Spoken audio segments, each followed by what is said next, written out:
Hello friends, நம்ம இன்றைக்கி என்ன வீடியோ பார்க்க போகிறோம்னா மட்டன் சூப் ரசம் எப்படி செய்கிறது தான் பார்க்க போகிறோம்.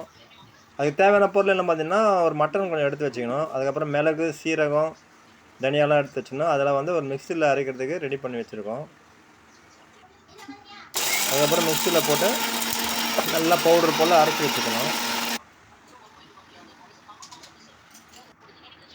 ஓவராலாக பார்த்தீங்கன்னா நம்ம தேவையான மட்டன், தக்காளி, வெங்காயம், பச்சை மிளகா, அப்புறம் அரைச்சி வச்ச மிளகுத்தூள், தனியாத்தூள் இதெல்லாம் ரெடி பண்ணி வச்சுட்டு, அதுக்கப்புறம் ஒரு குக்கர் எடுத்துக்கணும். குக்கரில் வந்து நம்ம ஆயில் போட்டு ஒரு 5 மினிட்ஸ் நம்ம நல்லா வந்து அதை சுட வைக்கணும். அதுக்கப்புறம் பட்டை, லவங்கம், நறுக்கி வச்ச வெங்காயம், பச்சை மிளகாலாம் அதில் போட்டு நல்லா வதக்கணும்.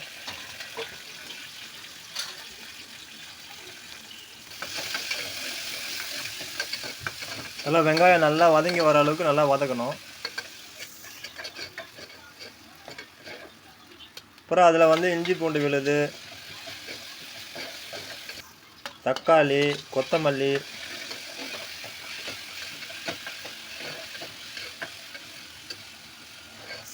போட்டு நல்லா மிக்ஸ் பண்ணிட்டு அப்புறம் நம்ம ரெடி பண்ணி வச்சுருக்க சுத்தம் செஞ்சு வச்சுருக்க முள்ளெல்லாம் அதில் போட்டு நல்லா ஒரு கிளறணும்.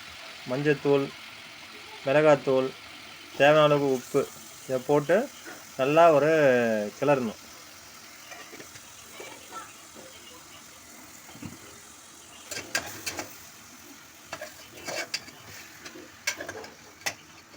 நல்லா நம்ம ரெடி பண்ணி வச்சு எல்லா மிக்சிங்கும் நல்லா ஒன்று சேர நல்லா போட்டு நல்லா கிளறிட்டு அதுக்கப்புறம் தேவையான அளவு தண்ணி ஊற்றிடணும்.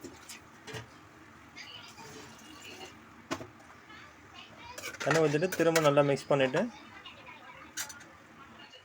அந்த டேஸ்ட் செக் பண்ணிக்கணும். நமக்கு வந்து காரம் இன்னும் தேவைன்னா கொஞ்சம் மிளகாத்தூள், உப்பு வேணால் நம்ம சேர்த்துக்கலாம். அப்புறம் அரைச்சி வச்சுருக்க அந்த மிளகுத்தூளை வந்து அதில் போட்டு நல்லா மிக்ஸ் பண்ணிவிட்டு குக்கர் மூடி போட்டு நல்லா மூடிடணும்.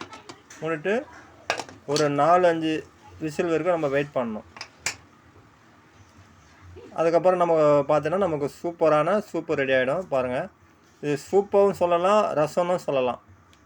டேஸ்டியாக இருக்கும், ஹெல்த்தியாக இருக்கும். மழை காலத்தில் ரொம்ப நம்ம உடம்புக்கு ரொம்ப நல்லது. இந்த வீடியோ பாருங்கள், உங்களுக்கு பிடித்திருந்தால் லைக் பண்ணுங்கள், ஷேர் பண்ணுங்கள், மறக்காமல் சப்ஸ்கிரைப் பண்ணுங்கள். இதே போல் சூப்பு நீங்கள் வீட்டில் ட்ரை பண்ணி பாருங்கள். இந்த டைமுக்கு ரொம்ப அது நம்ம உடம்புக்கு ரொம்ப ஹெல்த்தியானது. தேங்க்ஸ் ஃபார் வாட்சிங்.